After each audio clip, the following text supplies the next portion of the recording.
just say we're done. Oh, yeah. And I'll be in the middle. All right. Thank you. Thank you so much. Oh, big camera. I thought Welcome, everybody. Thank you so much. Welcome to Juneteenth at Mueller, our inaugural first annual Juneteenth at Mueller. First, I would like to say thank you to our sponsors, all of our M&A sponsors. Thank you to We All Belong over here. They've been incredible help. We also have Home Depot over here in the corner. They're doing some toolbox activities. We also want to thank all of our donors here.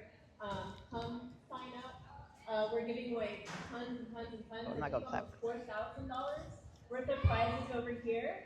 And then we have our incredible speakers. And we will also have some children's book reading and a whole bunch of other activities. So enjoy. I'm going to pass this off to Amber, who's going to introduce our speakers. Woo! Woo! Nice job. Nice job. I'm Amber, and I'm going to be introducing our speakers today. Please welcome Velma Grandma Wisdom Williams, a proud East Austin native and lifelong advocate for youth, culture, and community. As an author, poet, and motivational speaker, she has spent decades uplifting others through her storytelling, mentorship, and service. Her Love Yard at 7101 Meadowbrook is a vibrant gathering space for art, poetry, and cultural expression. Thelma's work continues to inspire generations through the power of love, legacy, and wisdom. Thank you, Thelma. Woo! Thank you very much. I came to St. John's when I was 7 years old. And so what I want to do is share a little bit about that walk. And I'm going to start out with in my travels through hurt and misunderstandings.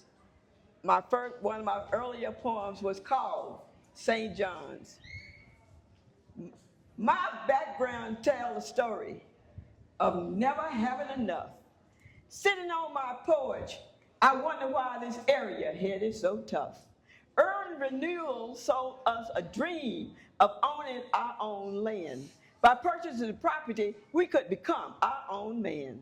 Happily moving from the country, no more picking cotton and such, but moving was just the beginning. We still headed rough. Hot property had no restrictions like that of the white man. We had no water, electricity, and no money to take a stand. I asked my grandfather once why nigger was my name, and he would generally say, daughter, ignorance is to blame. Yep. Some people Amen. think they better coming from a different place, and some people think they better coming from a different race. We are all God's children in this land of the free. With faith, patience, and kindness, things would be what they should be. Changes have been made, and my grandfather's gone away. The city brought forth water, and light made darkness like day. They paved all the streets, and me and many schoolmates left town. Taxes took many houses, and building broke new grounds. White and black stopped fighting long enough to mix to school. Black children had problems learning the whites' golden rules. 30 years has passed, and St. John's is the place where I've decided to share my talents, making this my home base. And from that, a little thing came to me that I still didn't understand. And so I'm going to pray with you for a couple of minutes. Let's stop putting each other down. A prayer for the black nation. Dear God in heaven above, help me deal with the blackness of the world. First, Lord, teach me to like myself so I can love others and really help. Lord, help us treat our black brother with respect and stop looking for faults just because we are black. Every time we open our mouth, we put our brother down by saying he's worthless, saying he's a clown. The white man says it in newspapers and books. He's like a god. His words can't be shook. When our black brothers do anything of worth, we put him down, always seeking the worst. We destroy each other with every negative act. We help the white man keep us on the wrong track. Let us pretend this moment that this is Freedom Day and all the hate of the white man has gone away. The black man is free for the great release. We have full control and power to fulfill our beliefs. We own great factories, newspapers, and stores. We control the election from door to door. We have the power to hire the best. How many black brothers could meet that test? Are we ready to run the world? To work with each other in brotherly love? Could we stand before the nation with a fair and equal plan? Or would we make the same mistakes as our hero, the white man? Do we trust each other enough to meet the demand? Do we love our brother enough to give him a chance? We condemn our black brother after a few mistakes, but look at all the errors we let the white man make. He kept us slaves for over 200 years. How many hundreds of bad things have we had to forgive? I'm not telling you to hate the white man this day. It's time to put all hate away. I want us to stop putting each other down, saying black man is no good, saying he's just a clown. We're the black hope. We're not perfect, and that's a fact. We must give each other a chance and stop setting each other back. We must realize that the white man is not the only one holding us down. He doesn't have to if there's a black person around. We need to use our faith and take a stand to start loving ourselves. We are the black man, and something happened to me. As I did that prayer, this young little white girl came up and said, you know what, Grandma Wisdom? She said, we white folks put each other down too. Got back on my knees again, and God sent me another prayer.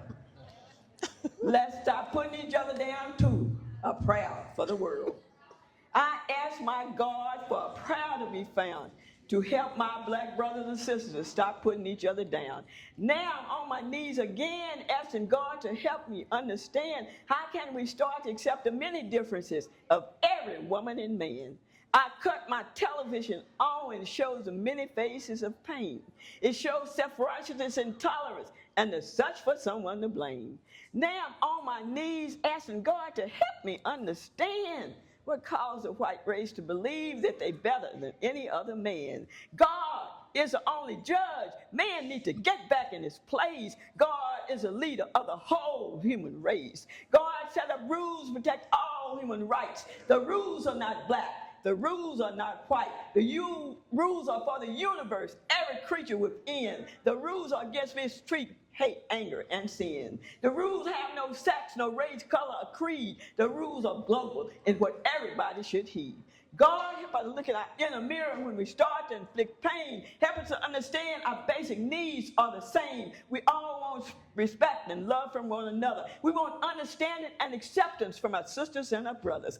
As long as we continue to put the other person down, our human rights would not be found. Judge not, said the Lord, stay heavenly bound. Let's stop putting each other down. I am not happy to go after her. It's okay that I'm a mess because I'm introducing Velma, Who's also a mess. Please welcome Velma Price, Travis County District Clerk, the first African-American woman elected to be the president of the Austin Bar Association and the first African-American woman to be elected as the Travis County District Clerk. A graduate of UT Law and longtime community advocate, Velma has dedicated her career to justice and uplifting the Black community through her work and her service. She truly embodies the spirit of Juneteenth, and I'm very thankful that she was willing to speak for us today. Please welcome Velma.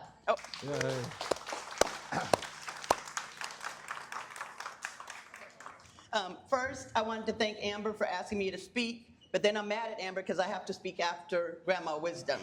So forgive me, mine won't be as electric and as wonderful, but I wanted to point out what Grandma Wisdom is about Juneteenth. I'm going to read, instead of my own words from James Baldwin. He wrote wonderful words about the civil rights movement and being a black in America in The Fire Next Time. And he wrote it in 1962. And unfortunately, we are experiencing the same thing that he was experiencing over 60 years later. Yes. And then if you've ever read Between the World and Me by Denise Coates, he wrote a similar book.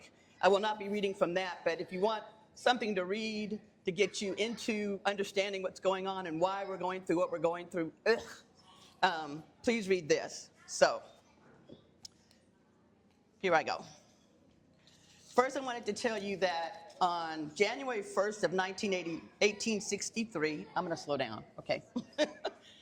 January 1st of 1863 is when President Lincoln issued the final Emancipation Proclamation, which is what Grandma Wisdom has on her lap. And James Baldwin wrote this letter to his nephew. He was an African-American gay man in 1962. He wrote a letter to his nephew about the condition at that time. And then we know the reason we're celebrating Juneteenth is on June 19th of 1865, 2 years later after the proclamation was issued, Major General Gordon Granger ordered the final enforcement of the Emancipation Proclamation in Texas. So 2 years later, all slaves were freed by the Emancipation Proclamation, which is why Juneteenth is now a holiday both statewide and national. So James Baldwin, and he's writing to his nephew. And he says, and if the word integration means anything, this is what it means. That we with love shall force our brothers, which are white people, to see themselves as they are, to cease fleeing from reality and begin to change it. For this is your home, my friend. Do not be driven from it. Great men have done great things here and will again. And we can make America what America must become. It will be hard, James, but you come from sturdy peasant stock, men who picked cotton and dammed rivers and built railroads, and in the teeth of the most terrifying odds, achieved an unassailable and monumental dignity. You come from a long line of poets, some of the greatest poets since Homer. One of them said, the very time thought I was lost, my dungeon shook and my chains fell off. You know, and I know, that the country is celebrating 100 years of freedom, 100 years too soon. We cannot be free until they are free. God bless you, James, and Godspeed, your Uncle James. This passage itself, because I realize, in a mass depression since the election, gave me hope, because in the 1960s, we know that James Baldwin was experiencing probably way more, which is not possible in my opinion, than what we're experiencing now, and yet he had hope. And so one of the hopes that I'm going to give you is to introduce our wonderful Congressman, Lloyd Doggett. He gives me hope. Wait, I got to do my piece for you. And now I'm going to try to be a young person and do it by my phone.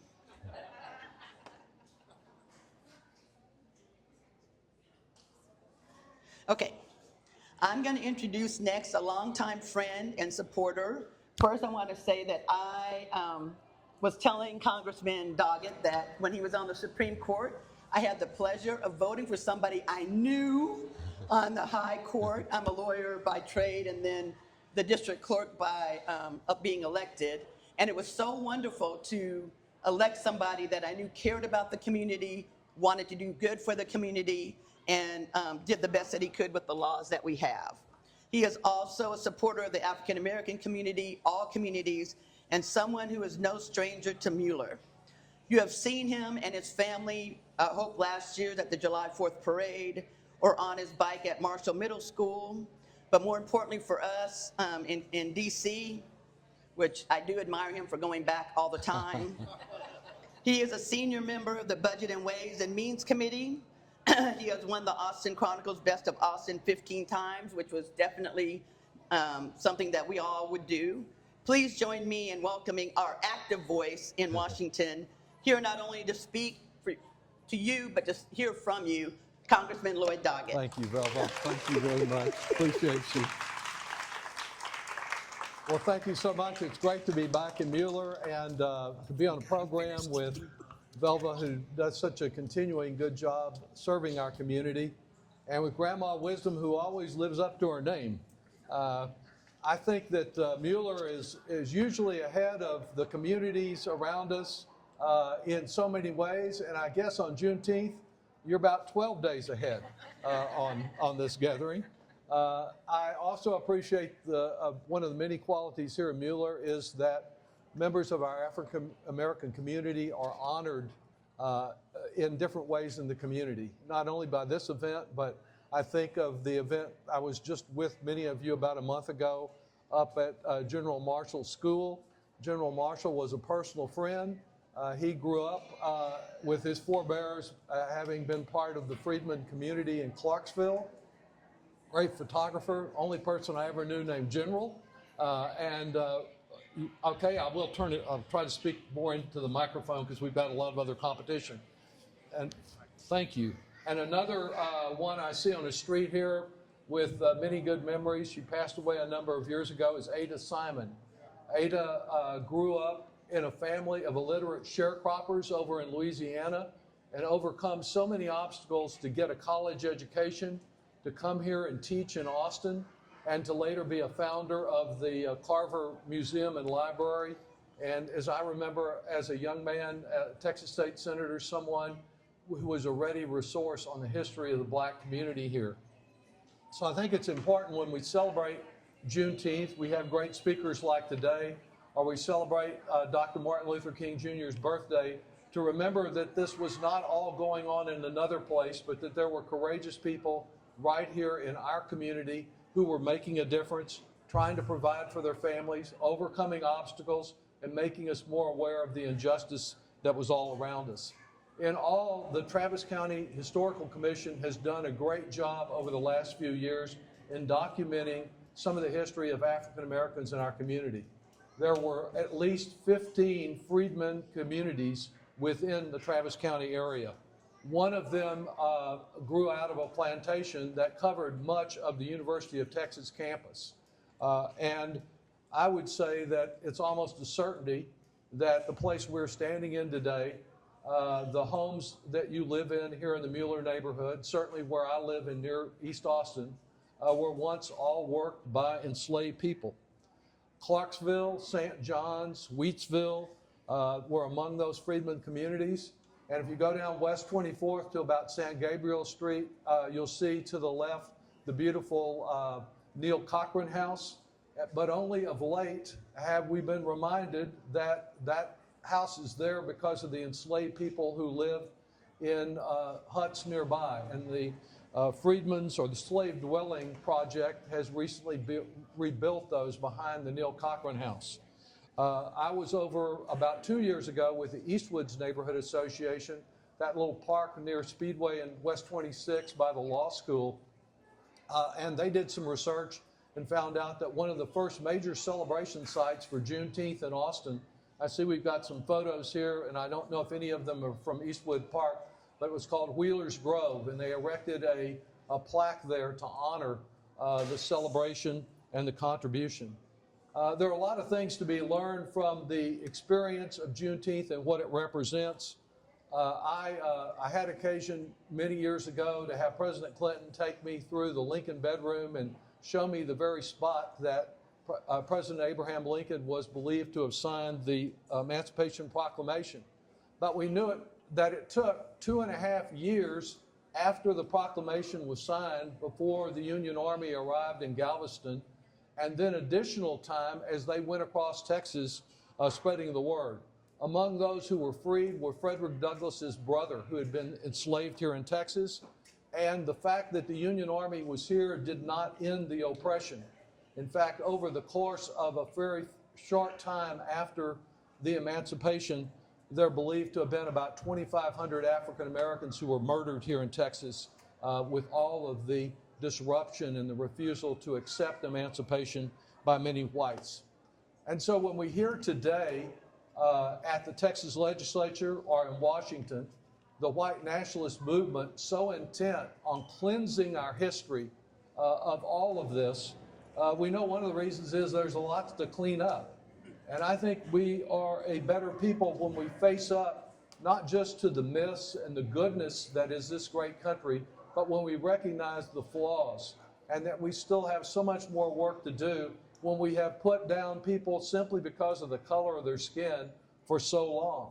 And it didn't stop with emancipation. In 1911, when Booker T. Washington tried to speak at the Texas Capitol, he was not only barred from the Texas Capitol, they had a resolution pending to condemn him for even asking to speak there.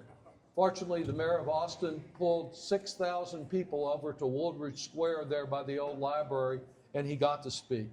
In the 1920s, the Travis County Sheriff someone who we admire today, Sally Hernandez, who does a great job, works with Velva and me.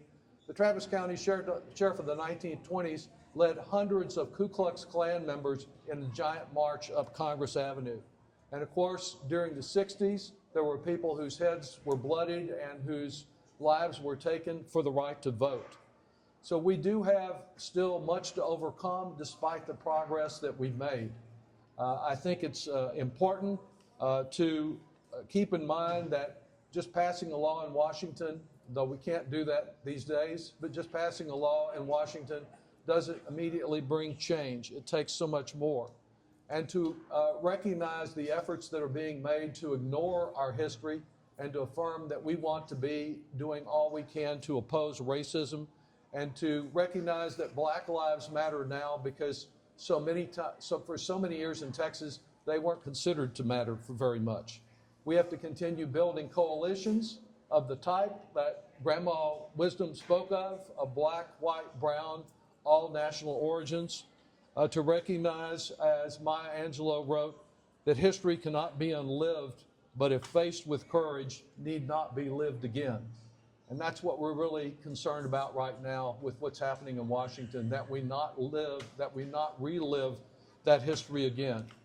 If you are as concerned about what's happening there as I am, I hope you will get engaged, because there has never been a time in my life when our democracy has been so imperiled. There's a big rally some of you mentioned you're going to next Saturday. At the same time, the streets of Washington are being torn up, and we're spending $45 million to honor the president and the history of the Army that happens to coincide that day. I welcome your signing up on our website for updates on what's happening in Washington. Some of you have done that and commented on it. I try to get out messages just on things that are priorities to you. I plan to stay a little longer this morning to visit with any of you who may have come out to talk about those issues and to see the exhibits here. A salute to those who organized this event. And I'll just close by recognizing one other person that was a personal friend who you have recognized with a street sign called Barbara Jordan Boulevard. Velva mentioned when I served on the Supreme Court, and at that time Barbara was a professor over here at the LBJ School. She completed her state senate and illustrious congressional career, and she served on a ethics committee that I set up at the court to look at judicial ethics.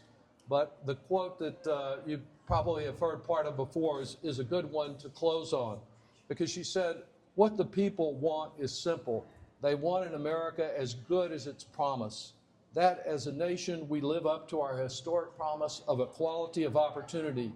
We believe that the gap between the promise and the reality can one day be closed if each of us remembers that we share a common destiny."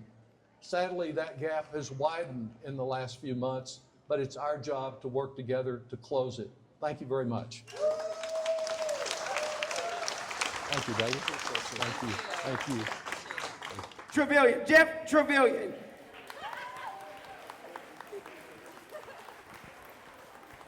Well, good afternoon. How are you all doing?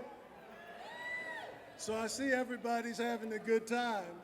So I'm not gonna stay up here too long, because I understand that I am the lead act for our new rap sensation. So I'm sure you'll see her in a few minutes. But I just want to say I'm glad that everybody is out for Juneteenth program. It is important that we understand each other from a cultural perspective. When we understand each other from a cultural perspective, we realize that we have more in common than we have that separates us. We understand that we want the same thing for our grandparents and our parents and our children and our grandchildren that each other wants. We want them to live in a safe place, to be taken care of, to be able to reach their promise. Juneteenth is about a community that decided that it wasn't going to be second class, that decided it was going to work together, decided it was going to build a village. This is our village. The way that we take care of each other is important, because we will never get the community that we want until we build it together. So as we're here today, learning from each other, loving each other, working with each other. That is our only path forward. No matter what you hear coming out of Washington, no matter what you hear coming out of the Capitol, we are all we've got. And we better start acting like it pretty soon. The better we treat each other, the better we all will do. That is the story of Juneteenth. Let's internalize it and let's live together, heal and build. So thank you for coming out. Look forward to the next rap act coming forward. And y'all have a great day. Thank you.